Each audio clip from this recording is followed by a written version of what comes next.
Dia 3 de março, Êxodo capítulo 14.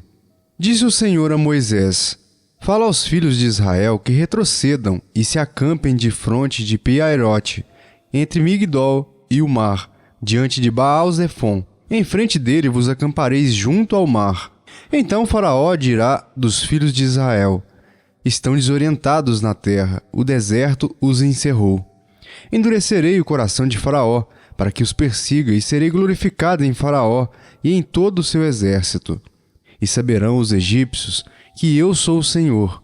Eles assim o fizeram. Sendo, pois, anunciado ao rei do Egito que o povo fugia, mudou-se o coração de Faraó e dos seus oficiais contra o povo e disseram: Que é isso que fizemos, permitindo que Israel nos deixasse de servir? E aprontou Faraó o seu carro e tomou consigo o seu povo. E tomou também 600 carros escolhidos e todos os carros do Egito, com capitães sobre todos eles. Porque o Senhor endureceu o coração de Faraó, rei do Egito, para que perseguisse os filhos de Israel. Porém os filhos de Israel saíram afoitamente. Perseguiram-nos, os egípcios, todos os cavalos e carros de Faraó, e os seus cavalarianos, e o seu exército, e os alcançaram acampados junto ao mar, perto de Piairote, de fronte de Baal-Zefon. E chegando Faraó, os filhos de Israel levantaram os olhos, e eis que os egípcios vinham atrás deles, e temeram muito. Então os filhos de Israel clamaram ao Senhor. Disseram a Moisés: Será por não haver sepulcros no Egito, que nos tiraste de lá para que morramos neste deserto? Por que nos trataste assim, fazendo-nos sair do Egito? Não é isso o que te dissemos no Egito? Deixe-nos para que sirvamos aos egípcios? Pois melhor nos fora servir aos egípcios do que morrermos no deserto. Moisés, porém, respondeu ao povo: Não temais, aquietai-vos e vede o livramento do Senhor que hoje vos fará. Porque os egípcios que hoje vedes, nunca mais os tornareis a ver. O Senhor pelejará por vós, e vós vos calareis. Disse o Senhor a Moisés: Por que clamas a mim? Dize aos filhos de Israel que marchem. E tu, levanta o teu bordão, estende a mão sobre o mar e divide-o, para que os filhos de Israel passem pelo meio do mar em seco. Eis que endurecerei o coração dos egípcios, para que vos sigam e entrem nele. Serei glorificado em Faraó e em todo o seu exército, nos seus carros e nos seus cavalarianos, e os egípcios saberão que eu sou o Senhor, quando for glorificado em Faraó, nos seus carros e nos seus cavalarianos. Então o anjo de Deus, que ia adiante do exército de Israel, se retirou e passou para trás deles. Também a coluna de nuvem se retirou de diante deles, e se pôs atrás deles, e ia entre o campo dos egípcios e o campo de Israel.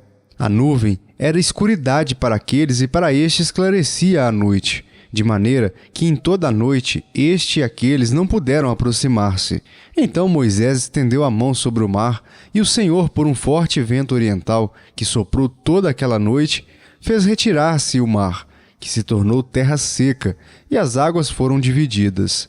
Os filhos de Israel entraram pelo meio do mar em seco, e as águas lhes foram qual muro à sua direita e à sua esquerda. Os egípcios que os perseguiam entraram atrás deles, todos os cavalos de Faraó, os seus carros e os seus cavalarianos, até o meio do mar. Na vigília da manhã, o Senhor, na coluna de fogo e de nuvem, viu o acampamento dos egípcios e alvorotou o acampamento dos egípcios, emperrou-lhes as rodas dos carros e fê-los andar dificultosamente. Então disseram os egípcios: Fujamos da presença de Israel, porque o Senhor peleja por eles contra os egípcios. Disse o Senhor a Moisés: Estende a mão sobre o mar, para que as águas se voltem sobre os egípcios, sobre os seus carros e sobre os seus cavalarianos. Então Moisés estendeu a mão sobre o mar, e o mar, ao romper da manhã, retomou a sua força. Os egípcios, ao fugirem, foram de encontro a ele, e o Senhor derribou os egípcios no meio do mar. E voltando às águas, cobriram os carros e os cavalarianos de todo o exército de Faraó, que os haviam seguido no mar. Nem ainda um deles ficou. Mas os filhos de Israel caminhavam a pé enxuto pelo meio do mar, e as águas lhes eram quais muros, à sua direita e à sua esquerda. Assim, o Senhor livrou Israel naquele dia da mão dos egípcios, e Israel viu os egípcios mortos na praia do mar. E viu Israel o grande poder que o Senhor exercitara contra os egípcios. E o povo temeu ao Senhor e confiou no Senhor e em Moisés, seu servo. Lucas capítulo 17. Disse Jesus a seus discípulos: É inevitável que venham escândalos, mas ai do homem pelo qual eles vêm. Melhor fora que se lhe pendurasse ao pescoço uma pedra de moinho e fosse atirado no mar do que fazer tropeçar a um destes pequeninos. Acautelai-vos. Se teu irmão pecar contra ti, repreende-o. Se ele se arrepender, perdoa-lhe. Se por 7 vezes no dia pecar contra ti, e 7 vezes vier ter contigo dizendo: Estou arrependido, perdoa-lhe. Então disseram os apóstolos ao Senhor: Aumenta-nos a fé. Respondeu-lhes o Senhor: Se tiverdes fé como um grão de mostarda, direis a esta amoreira: Arranca-te e transplanta-te no mar, e ela vos obedecerá. Qual de vós, tendo um servo ocupado na lavoura ou em guardar o gado, lhe dirá quando ele voltar do campo: Vem já e põe-te à mesa? E que antes não lhe diga: Prepara-me a ceia, cinge-te e serve-me enquanto eu como e bebo. Depois comerás tu e beberás? Porventura terá de agradecer ao servo, porque este fez o que lhe havia ordenado? Assim também vós, depois de haverdes feito quanto vos foi ordenado, dizei: Somos servos inúteis, porque fizemos apenas o que devíamos fazer. De caminho para Jerusalém, passava Jesus pelo meio de Samaria e da Galiléia. Ao entrar numa aldeia, saíram-lhe ao encontro 10 leprosos, que ficaram de longe e lhe gritaram, dizendo: Jesus, mestre, compadece-te de nós. Vê-los, disse-lhes Jesus: Ide e mostrai-vos aos sacerdotes.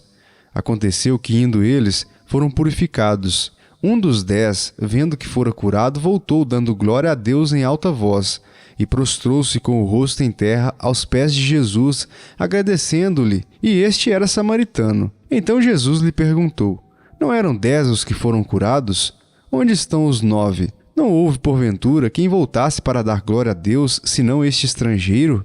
E disse-lhe: Levanta-te e vai, a tua fé te salvou. Interrogado pelos fariseus sobre quando viria o reino de Deus, Jesus lhes respondeu: Não vem o reino de Deus com visível aparência. Nem dirão: Ei-lo aqui, ou lá está, porque o reino de Deus está dentro de vós. A seguir, dirigiu-se aos discípulos: Virá o tempo em que desejareis ver um dos dias do Filho do Homem e não o vereis. E vos dirão: Ei-lo aqui, ou lá está. Não vades nem o sigais. Porque assim como o relâmpago, fuzilando, brilha de uma a outra extremidade do céu, assim será no seu dia o Filho do Homem. Mas importa que primeiro ele padeça muitas coisas e seja rejeitado por esta geração. Assim como foi nos dias de Noé, será também nos dias do Filho do Homem. Comiam, bebiam, casavam e davam-se em casamento, até o dia em que Noé entrou na arca e veio o dilúvio e destruiu a todos. O mesmo aconteceu nos dias de Ló. Comiam, bebiam, compravam, vendiam, plantavam e edificavam.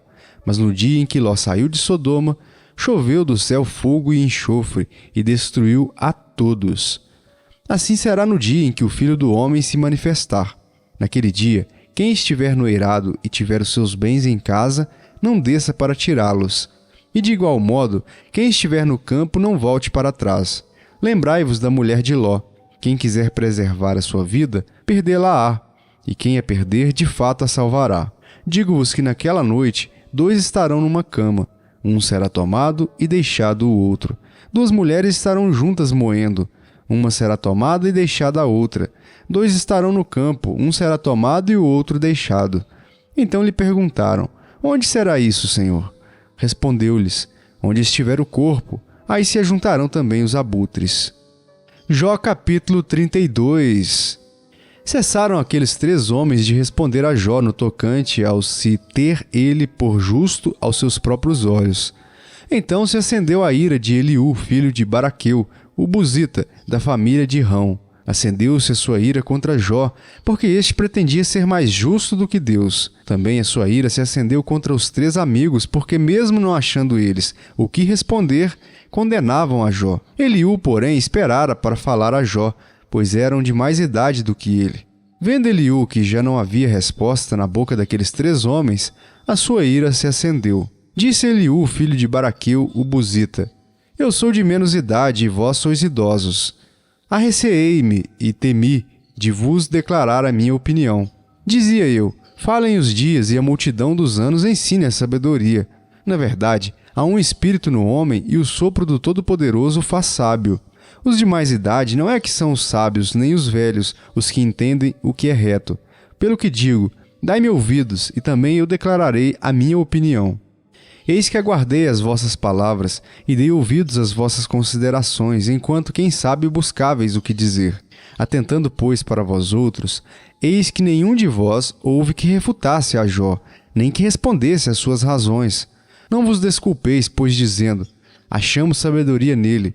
Deus pode vencê-lo e não o homem. Ora, ele não me dirigiu palavra alguma, nem eu lhe retorquirei com as vossas palavras. Jó, os três estão pasmados, já não respondem, faltam-lhes as palavras. Acaso devo esperar, pois não falam? Estão parados e nada mais respondem? Também eu concorrerei com a minha resposta. Declararei a minha opinião, porque tenho muito que falar e o meu espírito me constrange.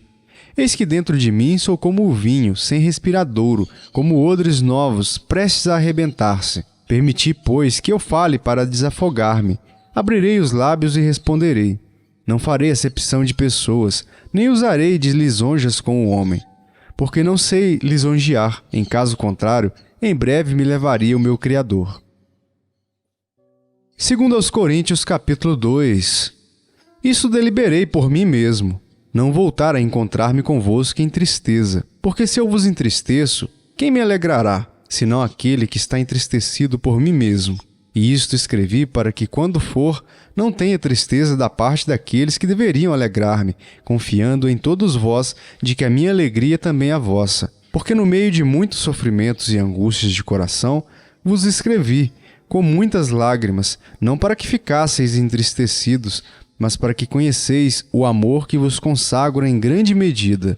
Ora, se alguém causou tristeza, não o fez apenas a mim, mas para que eu não seja demasiadamente áspero, digo que em parte a todos vós, basta-lhe a punição pela maioria, de modo que deveis, pelo contrário, perdoar-lhe e confortá-lo, para que não seja o mesmo consumido por excessiva tristeza. Pelo que vos rogo que confirmeis para com ele o vosso amor.